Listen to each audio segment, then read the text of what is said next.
11 sandwiches may seem unfathomable to most, but for the king of rock and roll, that wasn't even the full extent of his meals. Bacon and bacon grease are essential in Southern cuisine. Having grown up in Tupelo, Mississippi, Southern food was a big part of Elvis Presley's life, so it's no wonder that bacon was important to him. He liked it alone or added to nearly anything, but who could blame him? It's extremely tasty. However, it did add lots of fat, calories, and cholesterol to his already indulgent diet. He even supposedly created bacon-wrapped party meatballs to serve at Graceland parties. After Presley's rise to fame and move to Graceland in Memphis, cooks made sure bacon was always in the fridge so they would never run out. Supposedly, the chef kept a stash of it cooked and ready for snacking, and Presley would eat a whole pound of it at a time. Hey, there goes Elvis! Yo, King! If you haven't heard of anything else Elvis Presley liked to eat, you've likely heard of his affection for grilled peanut butter and banana sandwiches. In Presley's eyes, this famed sandwich was gooey, sweet perfection, and it took a while for his chef at Graceland to finally get it right. To meet with Presley's approval, it was necessary to start with toasted bread and use about 5 tablespoons of butter to grill each sandwich. So you ended up with perfectly toasted bread that was infused and dripping with both peanut butter and regular butter. Elizabeth Wolfe Cohen, author of the I Love Elvis cookbook, says, Elvis loved bacon on just about everything, including his famous peanut butter and banana sandwich. This makes sense since the sandwich was likely inspired by the Fool's Gold loaf, another sandwich he loved that featured peanut butter and bacon. You can even make the PB&B sandwich with bacon grease instead of butter. If you're in Memphis, you can sit in Presley's favorite booth at one of his favorite spots, the Arcade Restaurant, and order a peanut butter and banana sandwich similar to the one he loved. However, the sandwich has only been on the menu there since 2001. While Presley never actually ate a PB&B sandwich there, the restaurant sells 100 a week. And during the annual Elvis Week in August, sales jump to 300 a week. One day, a friend told Elvis Presley about this outrageous sandwich he'd heard of at the Colorado Mine Company in Denver, Colorado.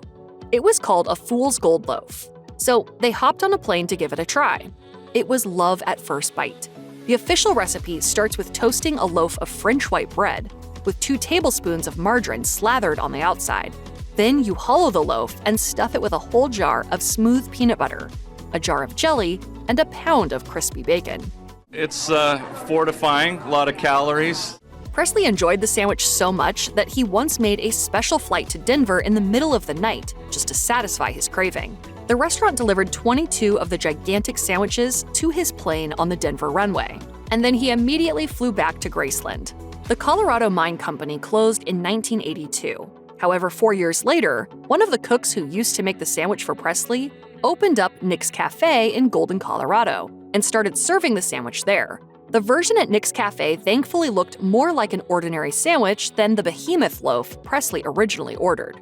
Unfortunately, as of 2022, Nick's Cafe is permanently closed, meaning there's no longer any place to get an authentic version of this sandwich, as Presley would have liked it. Elvis Presley was especially fond of breakfast food. He always insisted on a king-size breakfast with the simple components he grew up eating. So there wasn't anything fancy like omelets on the menu. He was also fond of eating breakfast in bed. Considering his love for bacon, you can imagine that his breakfast contained plenty of it. In the 1996 documentary, The Burger and the King, his cook Mary Jenkins Langston said, "For breakfast, he'd have homemade biscuits fried in butter, sausage patties, 4 scrambled eggs, and sometimes fried bacon. I'd bring the tray up to his room. He'd say, 'This is good, Mary.' He'd have butter running down his arms." Some other breakfast foods he liked included fried potatoes, melon cubes, pancakes with applesauce and melted butter, and freshly baked rolls. He was even known to eat grilled peanut butter and banana sandwiches for breakfast. He'd wash it all down with coffee. Elvis Presley loved meatloaf so much that he once requested it daily for, depending on the source, either 6 or 8 months straight. However long he was stuck on meatloaf, it's probably safe to say that it was one of his favorite foods. The Presley Family Cookbook, written by Elvis's Uncle Vester and his longtime Graceland cook Nancy Rooks, contains the family's meatloaf recipe. The recipe calls for ground beef, bread cubes, wheat germ, minced garlic, celery, Vidalia onions, eggs, salt, and pepper. The bread cubes and wheat germ help keep the ground beef together in the loaf pan. Unlike traditional meatloaf recipes with ketchup on top, the Krystle family topped theirs with tomato juice that thickened during the cooking process. It was a clear favorite, and Rooks made this recipe for the king of rock and roll over and over. Graceland has also offered a postcard with a different recipe for meatloaf that adds bell pepper, uses crackers instead of bread and wheat germ, and adds ketchup to the tomato sauce topping. Memphis has plenty of places to get great barbecue, and Elvis Presley had a few favorites. One served classic Memphis-style barbecue, while the other served a more unique style. One barbecue place he liked to visit was Jim Neely's Interstate Barbecue, where they serve various cuts of pork and chopped beef. The restaurant's chopped beef barbecue pork sandwich with coleslaw may have been the king's favorite item to order there. Another favorite Memphis barbecue restaurant for Presley was Charlie Virgo's Rendezvous, which used paprika, chili powder, garlic powder, oregano, mustard seeds, celery seeds, salt, and pepper on their meat, along with a special barbecue sauce. The meat was also charcoal grilled instead of wood smoked. With no Las Vegas barbecue scratching his itch quite like these, Presley would sometimes have Rendezvous ribs flown to him while performing there. Clearly, Presley wasn't the only one craving these ribs from afar, since the restaurant offers to overnight a 2 to 8 slab box of ribs directly to anyone willing to pay the $119 to $359 price tag. Another Memphis restaurant favorite for Elvis Presley was barbecue pizza. Specifically, Presley liked to visit Coletta's to get barbecue pizza. The Italian restaurant originally didn't have pizza on its menu. However, after military personnel who had tasted it overseas kept asking for it, the owner sent his son to Chicago to learn how to make it. When Coletta's added pizza in the early 1950s, it decided to do so with a Southern twist by including Memphis-style barbecue. As far as the restaurant knows, nobody else was selling barbecue pizza at the time, so it seems that Coletta's invented this classic pie. Despite Coletta's having several types of pizza on the menu, the barbecue pizza that Presley loves so much remains one of the best sellers on the menu. Diners can still eat at Elvis's favorite table to eat it. It's topped with a hefty layer of pulled pork, barbecue sauce, and mozzarella cheese. Elvis Presley could eat 3 BLTs and 8 deluxe cheeseburgers as his main course, and then follow them with 3 whole milkshakes for dessert. This was back in his 20s during his early days of stardom, but even when he was in the hospital and on a special diet, he'd expect his friends to sneak him a bag of burgers. He never lost that affinity for the cheeseburgers that he had and that he didn't have as a child, and he would pig out on them. When Presley lived in Tupelo, Mississippi, as a child, he would get cheeseburgers from Johnny's Barbecue Drive-In. His drink of choice there was RC Cola. The restaurant has a photo of Presley coming back to his hometown to eat there, and you can sit at the same booth and gaze up at the photo on the wall above it. However, you can't get an RC there anymore. Presley liked to get cheeseburgers in Memphis at the Arcade or the Gridiron restaurants. At the Gridiron, he'd order them with mustard, pickles, and onions, along with a side of fries and a milkshake. However, he also loved the tiny hamburgers at Krystle. The Memphis area still has one of the highest concentrations of Krystle restaurants in the U.S. Fittingly, one is even on Elvis Presley Boulevard. Elvis Presley's grandma, Minnie Mae Hood Presley, moved from Graceland to Germany while he was stationed there for military service. Supposedly, she lived in Germany to be with him so that she could cook for him. There, she was known for making him her buttermilk biscuits.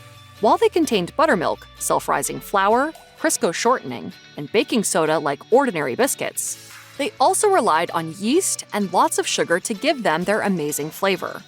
Biscuits aren't just for breakfast in the South. They can show up as the carb for any meal of the day. The Presley family recipe makes 24 biscuits, and the dough stays good in the fridge for 2 weeks. Presley insisted on having his biscuits hot and completely dripping with butter. His cook tended to fry them in butter to get them to his specifications.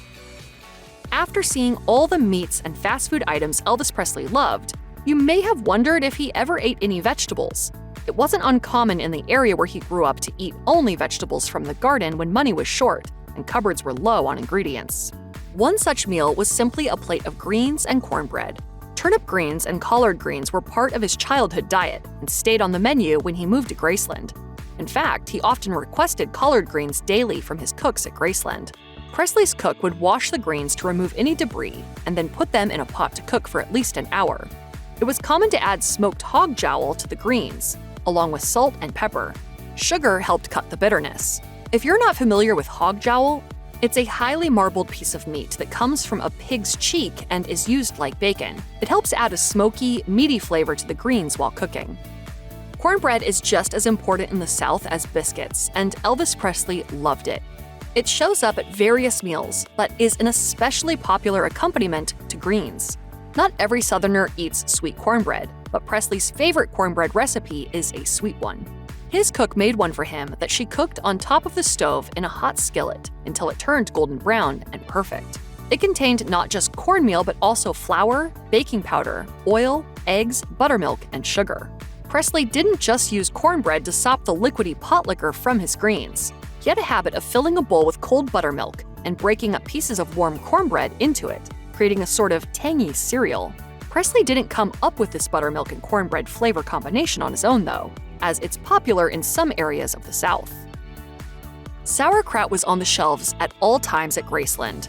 The combination of sauerkraut and hot dogs with mustard was one of his staple lunchtime meals. While Presley was in the military in Germany, he never ate outside of his house or the military mess hall. I never ate in a restaurant the entire time I was in Germany. He often asked his grandma to cook him sauerkraut and wieners while he lived there. As a creature of habit, he even asked for it when he was in the hospital toward the end of his life. Despite orders from the doctor to eat a special diet, his cook snuck some hot dogs and sauerkraut up to his room disguised as a bag of clothes to satisfy his craving. Sauerkraut also shows up alongside pork chops in Fit for a King, the Elvis Presley cookbook. While sauerkraut is not a standard component of Southern cuisine, it was available in Mississippi where he grew up. His father descended from a line of Germans who migrated to the U.S. in the early 1700s. Beyond eating bananas in outrageous sandwiches, Elvis Presley enjoyed bananas in banana pudding. He also passed his love of banana pudding down to his daughter, Lisa Marie Presley. The family's recipe starts with vanilla pudding made from egg yolks, sugar, milk, cornstarch, salt, vanilla, and cream of tartar. It requires layers of vanilla wafers, sliced bananas, and a layer of meringue that gets browned in the oven. Another banana pudding Presley enjoyed was that of personal nurse and friend Marion Koch. He once asked her to make it for him for breakfast, and naturally, he ate the entire bowl by himself.